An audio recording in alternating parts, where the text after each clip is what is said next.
தொட்டது துலங்கும். காரியத்தை ஜெயம் பெற பரிகாரம். ஜென்ம பாவம் நீங்கும். ஆனி அமாவாசையில் புதிதாக ஒரு காரியம் தொடங்கினாலும் அது 100% வெற்றி என்பார்கள். அதே சமயம் சில பரிகாரங்களை இந்த நாளில் செய்வதன் மூலமாகவும் உங்கள் ஜென்ம பாவங்கள் நீங்கும். கடன் பிரச்சனை நீங்கவும் சில பரிகாரம் உண்டு. அதனை சுருக்கமாக பார்ப்போம்.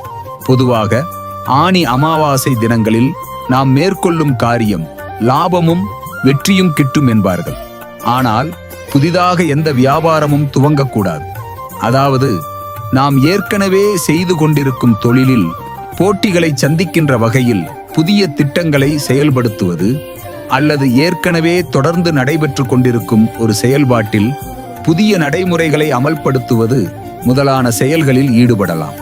ஆனால் புதிய வீட்டில் பால் காய்ச்சுதல், கிரகப்பிரவேசம், வரனுக்காக பெண் பார்ப்பது, பந்தல் கால் நடுவது, நிச்சயதார்த்தம், புதிய வியாபாரம் துவங்குவது, குழந்தைகளை பள்ளியில் சேர்ப்பது இதையெல்லாம் செய்யக்கூடாது. அதே போல ஜென்ம பாவங்கள் நீங்க வேண்டுமானால் அமாவாசை தினத்தில் பசுமாட்டிற்கு அகத்திக்கீரையும் எள்ளு புண்ணாக்கு வாங்கி தர வேண்டும். காகத்திற்கு படையல் சாதம் அனைத்தையுமே கலந்து ஒன்றாக வைக்க வேண்டும். அது மட்டுமல்லாமல் காகத்திற்கு எல்லைத்தூள் செய்து அதில் ஏதாவது இனிப்பை சேர்த்து உருண்டையாக்கி எள்ளுருண்டையாக தானம் தர வேண்டும். இதனால் முன்னோர்கள் நம்முடன் தேவைகளை புரிந்து கொண்டு உதவி செய்வார்கள் என்பது நம்பிக்கையாகும். இதுபோன்ற அமாவாசை தினங்களில் தானம் செய்து வந்தாலே நம்முடைய ஜென்ம பாவங்களும் நீங்குமாம். மஞ்சள் தூள் பரிகாரம். அதே போல பிறருக்கு கடனை தீர்க்க வேண்டுமானாலும் இந்த ஆனி அமாவாசை சிறந்த நாளாகும். இதற்கு ஒரு எளிய பரிகாரமும் சொல்லப்பட்டுள்ளது.